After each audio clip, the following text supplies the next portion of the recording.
Lawyers, did you ever win your case so much that the opposing lawyer quit his job?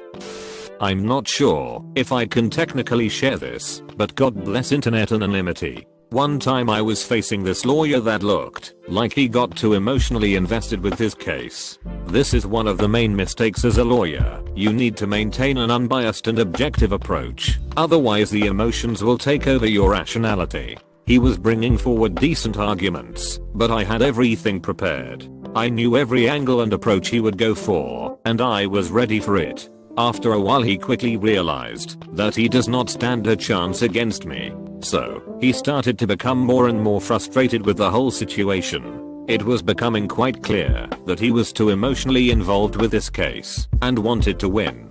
Desperation did not really play in his favor. Quite the opposite. I could also notice his client feeling a bit weird about the situation. In any way, the trial concluded, and the outcome was clearly in my favor. I have played everything by the book, so I did not expect any other result. I believe that was my most flawless win in a court case. After the trial ended, the judge wanted to have a quick word with us. He took us to his office and sat us down. He then proceeded saying to my colleague, "Mr. Jones, off the record, it goes without saying that your job as a lawyer is to represent your client taking into consideration the law. Any personal interests in this process cannot be deemed professional, and it is usually frowned upon.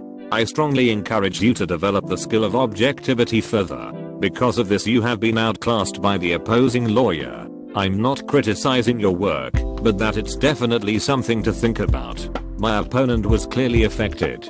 He was affected by the fact that he got schooled basically. Yeah, he could have had a different approach to all this, but he also had to deal with my counter arguments which were clearly more superior.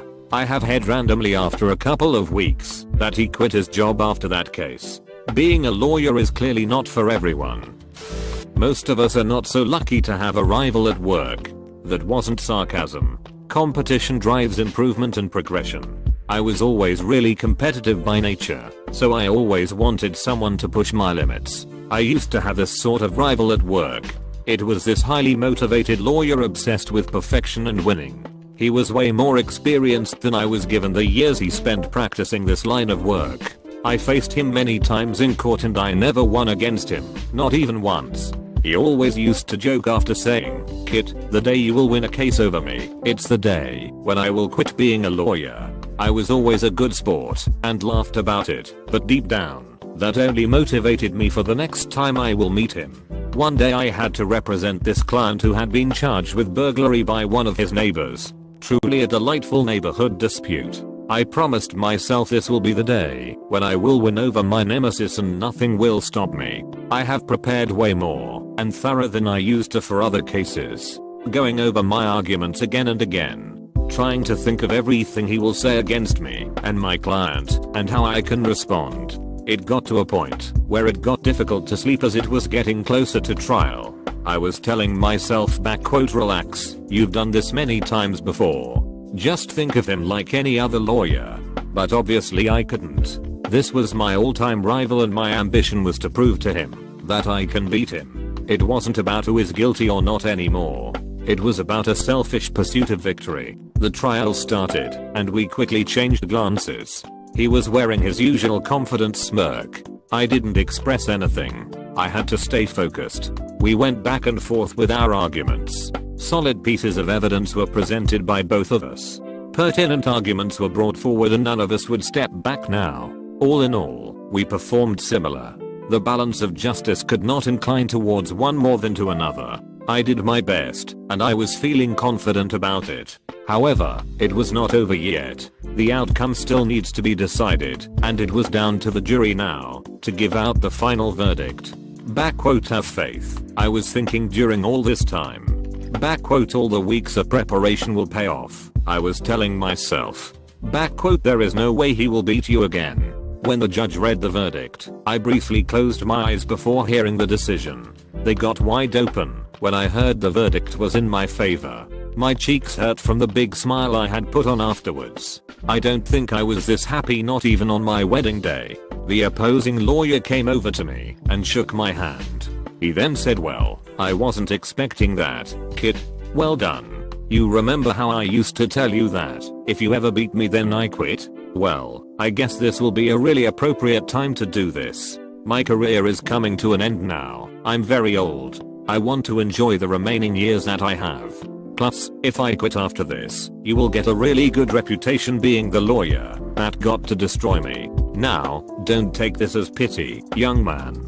You have truly done a wonderful job.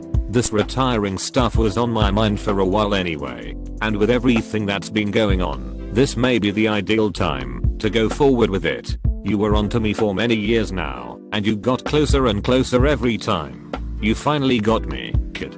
Congratulations. I couldn't believe what I was hearing. I thought that he was just testing me, and I was expecting to face him again in court very soon. However, it turned out that he was really serious about his decision. I guess he deserves it after such a long career.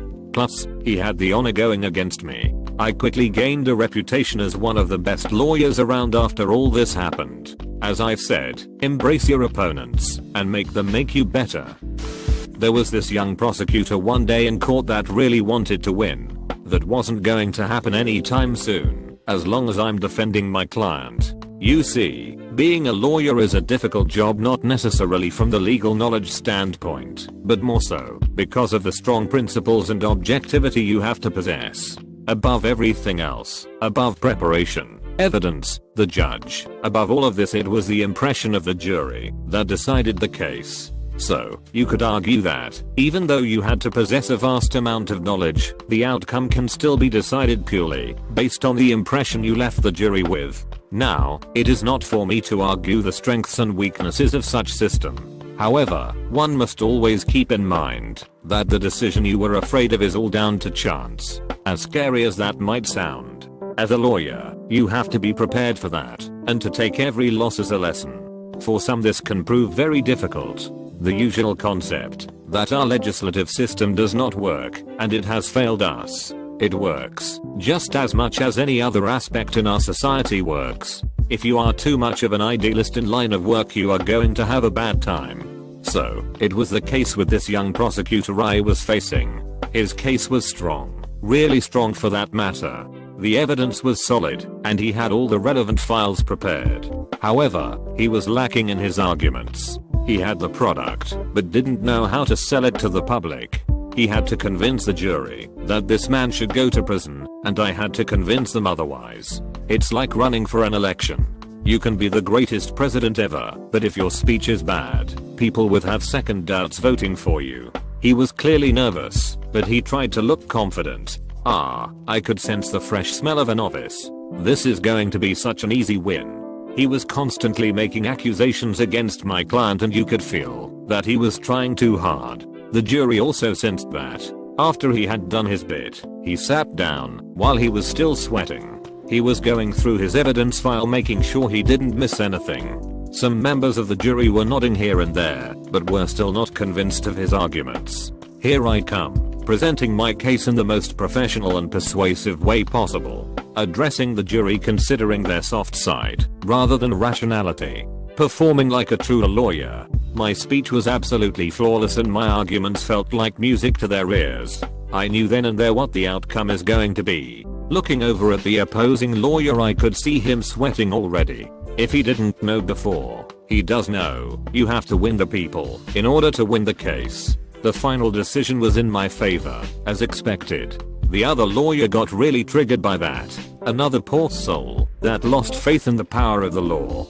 You could sense his frustration, and I understood what he was going through. However, I was too much of a veteran to care. He was so affected by the loss, blaming everything on the system, that he quit. All his years spent in school completely gone after a bad case. In a way, I felt bad that I shattered his confidence like that, but those type of situations arise sooner or later, and as a lawyer, you have to face them, and to move on. Or to quit and to move on. He chose the latter. My win over his concrete evidence and months of preparation are the obvious example our legislative system is flawed. This was the perfect example that you can do/say anything as long as you know how to present the arguments. I knew that my client was guilty, but my job is to ignore all that. I also felt that my morality was affected a bit, but I got paid too much to quit like my colleague did. I still remember this one clearly. My easiest win in court was over this upcoming lawyer that though he had everything figured out, I heard from other colleagues that they had difficulties winning cases over him because his father was a judge, hence other judges will be more keen on him. Obviously, our legislative system is perfect and no one should take sides, especially the judge. However, maybe everybody was just a tiny bit influenced by this without even realizing it. Nevertheless, this will not stop my weeks of preparation leading up to this case. I knew that he would go for the diminished responsibility argument. Basically, shifting the blame or responsibility from his client to all other circumstances that made his client act the way he did. In other words, his client did not intend to do what he did, but he had done it because he broke down. If the circumstances wouldn't have been so unfavorable, his client would have not committed that particular crime. According to him anyway. I won't go into much detail what the case is about, because I don't want to offer a gruesome description on here.